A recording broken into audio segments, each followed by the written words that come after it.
Assalamualaikum warahmatullahi wabarakatuh. Di video kali ini kami akan membahas materi dari mata kuliah Ekonomi Teknik.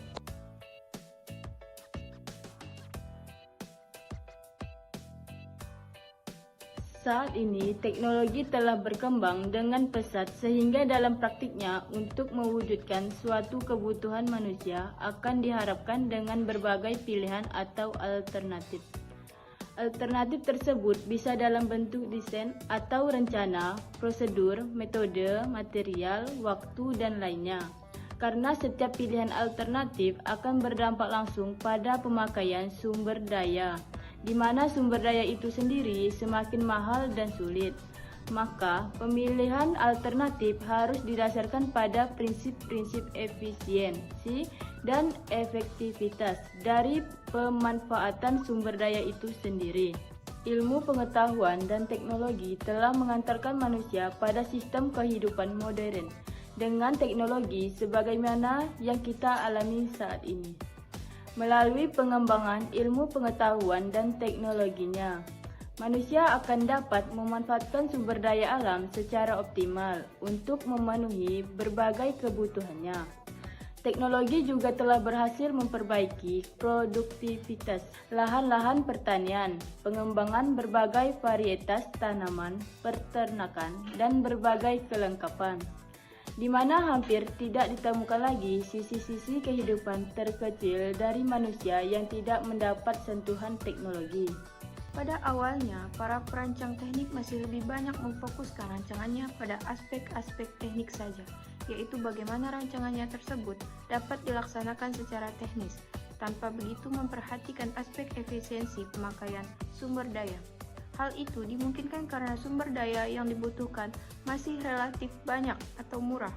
Namun, dengan semakin terbatasnya sumber daya alam dan semakin mahalnya biaya harus dikeluarkan untuk mendapatkan sumber-sumber daya alam tersebut, semua perancangan teknik dituntut untuk dapat menghasilkan rancangan-rancangan yang lebih efektif dan efisien. Konsep ekonomi menyadari kebutuhan manusia yang tak terbatas, sedangkan di lain pihak kemampuan alam dalam menyediakan kebutuhan manusia tersebut terbatas, melahirkan suatu kondisi kelangkaan atau scarcity. Suatu barang atau jasa dikatakan langka jika jumlah yang diinginkan lebih besar dari yang dapat disediakan, maka terjadi perebutan. Dengan demikian, untuk mendapatkan barang atau jasa yang langka tersebut, individu atau perusahaan bersedia membayar dengan harga tertentu, maka barang atau jasa yang demikian disebut dengan barang atau objek ekonomi. Sementara itu, proses terjadinya transaksi pemindahan kepemilikan barang dari suatu pihak ke pihak lain disebut dengan transaksi ekonomi. Dengan demikian, transaksi ekonomi akan terjadi sekurang-kurangnya bila ada dua pihak, yaitu pihak penyedia barang atau penjual dan pihak pemakai atau pembeli.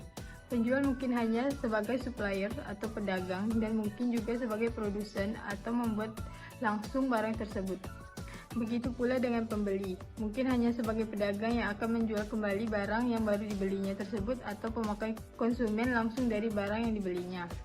Orang atau kelompok atau perusahaan yang secara simultan melakukan kegiatan transaksi ekonomi disebut dengan pelaku ekonomi atau economic entity.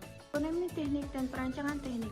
Kegiatan teknik adalah suatu konsep kegiatan manusia yang berorientasi pada proses perbaikan atau perubahan sifat maupun bentuk dari benda-benda alam dan rangka mendapatkan manfaat yang lebih baik dari sebelumnya. Bagaimana manusia mengubah sifat dan fungsi batu-batuan menjadi bangunan, mengubah pasir besi menjadi besi baja, mengubah kayu menjadi mobiler atau menjadi kertas, dan sebagainya, yang semuanya merupakan hasil perancangan teknik yang dilakukan secara berkesinambungan. Diawali dengan munculnya ide atau konsep teknik, mungkin berupa ide baru atau penyempurnaan ide atau rancangan yang ada yang mencakup tentang produk ataupun proses pengerjaan produk. Ide-ide tersebut tentu perlu dilahirkan secara sistematis dan tertulis melalui penjelasan-penjelasan, gambar, spesifikasi, dan penjelasan teknis lainnya yang disebut dengan proposal teknis. D. Efisiensi, efektivitas, dan optimalisasi. Efektivitas adalah ukuran tingkat keberhasilan dalam mencapai suatu tujuan. Semakin sempurna atau baik pencapaian tujuan, artinya semakin efektif proses tersebut dilakukan. Efisiensi adalah ukuran tingkat penghematan pemakaian sumber daya atau input dalam suatu proses, di mana semakin hemat pemakai sumber daya, maka akan semakin efisien proses tersebut dilakukan. Produktivitas adalah suatu ukuran yang menjelaskan seberapa besar rasio antara tingkat pencapaian tujuan dengan pemakaian sumber daya. Optimal adalah suatu nilai yang terbesar ataupun terkecil akibat adanya hubungan yang tidak linear antara dua variabel yang berpengaruh. Kondisi yang optimal ini selalu menjadi tujuan diperbaikinya sistem produksi secara terus-menerus dengan berbagai variabel tinjauan. Cash flow. Cash flow adalah tata aliran uang masuk dan keluar per periode waktu pada suatu perusahaan. Cash flow terdiri dari cash in dan cash out. Cash in atau uang masuk umumnya berasal dari penjualan produk atau manfaat terukur atau benefit. Sedangkan cash out atau uang keluar merupakan kumulatif dari biaya-biaya atau cost yang dikeluarkan. Cash flow yang dibicarakan dalam ekonomi teknik adalah cash flow investasi yang bersifat estimasi atau prediktif. Karena kegiatan evaluasi investasi pada umumnya dilakukan sebelum investasi tersebut dilaksanakan, jadi perlu dilakukan estimasi atau perkiraan terhadap cash flow yang akan terjadi apabila rencana investasi tersebut dilaksanakan. Dalam suatu investasi secara umum, cash flow akan terdiri dari 4 komponen utama, yaitu 1. Investasi, 2. Operational cost, 3. Maintenance cost, dan 4. Benefit atau manfaat. Pengertian biaya. Dalam membicarakan biaya, sebenarnya diketahui ada 2 istilah atau terminologi biaya yang perlu mendapatkan perhatian. Yang pertama, ada biaya atau cost. Yang dimaksud dengan biaya di sini adalah semua pengorbanan yang dibutuhkan dalam rangka mencapai suatu tujuan yang diukur dengan nilai uang. Kemudian, yang kedua ada pengeluaran atau expense. Yang dimaksud dengan expense ini biasanya yang berkaitan dengan sejumlah uang yang dikeluarkan atau dibayarkan dalam rangka mendapatkan sesuatu hasil yang diharapkan. Klasifikasi biaya. Berdasarkan kebutuhan dan tujuannya, klasifikasi biaya terdiri dari yang pertama, biaya berdasarkan waktunya, yang kedua, biaya berdasarkan kelompok sifat penggunaannya, yang ketiga, biaya berdasarkan produknya, dan yang keempat adalah biaya berdasarkan volume produk. Yang pertama, biaya berdasarkan waktu. Biaya berdasarkan waktu dapat dibedakan menjadi yang pertama ada biaya masa lalu atau historical cost, yaitu biaya yang secara real telah dikeluarkan yang dibuktikan dengan catatan historis pengeluaran kegiatan. Yang kedua, ada biaya perkiraan atau predictive cost, yaitu perkiraan biaya yang akan dikeluarkan bila kegiatan itu dilaksanakan. Yang ketiga, ada biaya aktual atau actual cost, yaitu biaya yang sebenarnya dikeluarkan. Biaya ini diperhitungkan jika panjangnya jarak waktu antara pembelian bahan dengan waktu proses atau penjualan sehingga terjadi perubahan harga pasar. Maka perlu diperkirakan bagaimana metode pembebanan biaya terhadap produk bersangkutan. Yang kedua adalah biaya berdasarkan kelompok sifat penggunanya. Terbagi menjadi 3 jenis, yaitu biaya investasi, biaya operasional, dan biaya perawatan. Biaya investasi yaitu biaya yang ditanamkan dalam rangka menyiapkan kebutuhan usaha untuk siap beroperasi dengan baik. Contohnya seperti pembuatan bangunan kantor, penyediaan fasilitas kantor, dan pengadaan armada kendaraan. Berikutnya biaya operasional yaitu biaya yang dikeluarkan dalam rangka menjalankan aktivitas usaha tersebut sesuai dengan tujuan. Contohnya yaitu pembelian bahan baru produk, pembayaran gaji, dan pembelian bahan produk lainnya.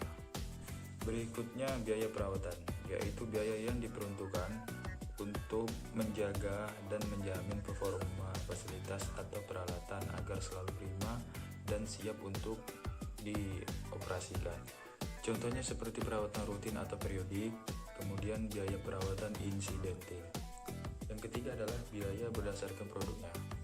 Biaya berdasarkan produknya itu dibagi menjadi 2 kelompok besar, yaitu biaya pabrikasi dan biaya komersial. Biaya pabrikasi atau factory cost adalah jumlah dari 3 unsur biaya, yaitu bahan langsung, tenaga kerja langsung, dan overhead pabrik. Bahan langsung atau direct material adalah semua bahan yang diperlukan untuk membentuk bagian integral dari produk. Biaya fabrikasi akan terdiri dari komponen-komponen biaya berikut. Yang pertama, biaya bahan langsung. Yang kedua, biaya tenaga kerja langsung. Yang ketiga, biaya bahan tak langsung. Yang keempat, biaya tenaga kerja tak langsung. Dan yang kelima, biaya tak langsung lainnya. Biaya bahan langsung atau direct material adalah semua bahan yang diperlukan untuk membentuk bagian integral dari produk. Contoh bahan langsung yaitu kayu, besi dalam pembuatan kue mesin, dan telur, tepung dalam pembuatan kue. Berikutnya biaya bahan tak langsung, yaitu jika bahan tersebut tidak bersifat mutlak kehadirannya, melainkan bersifat suplemen atau pembantu atau pelengkap agar kualitas produk semakin baik. Berikutnya tenaga kerja langsung, yaitu tenaga kerja yang secara langsung mempengaruhi terjadinya proses produksi seperti pekerja, tukang, dan operator. Berikutnya tenaga kerja tak langsung, yaitu tenaga kerja yang dibutuhkan dalam rangka mendukung kelancaran proses produksi di lantai pabrik, seperti pengawas, supervisor, cleaning service, dan lainnya. Berikutnya biaya tidak langsung lainnya, yaitu semua biaya yang dikeluarkan dalam rangka proses produksi di luar dari konten biaya di atas. Contohnya seperti sewa peralatan dan fasilitas pabrik dan penyusutan peralatan. Yang kedua adalah biaya komersial atau commercial cost. Biaya commercial cost merupakan akumulasi biaya yang untuk membuat produk dapat dijual di luar produksi dan dipergunakan untuk menghitung harga jual produk. Ada 3 kelompok yang termasuk biaya komersial. Yang pertama, biaya umum dan administrasi. Yang kedua, biaya pemasaran. Dan yang ketiga, biaya usaha dan perusahaan. Biaya umum dan administrasi merupakan biaya yang dikeluarkan untuk kepentingan menjalankan manajemen dan organisasi perusahaan, sehingga sering disebut juga biaya manajemen dan organisasi. Contoh biaya ini adalah gaji karyawan, pemimpin di luar pabrik, biaya ATK, surat menyurat, fasilitas sarana dan prasarana organisasi, dan sebagainya. Adapun tujuan perhitungan biaya berdasarkan produk ini antara lain memproyeksikan biaya produksi dan harga produk terjual.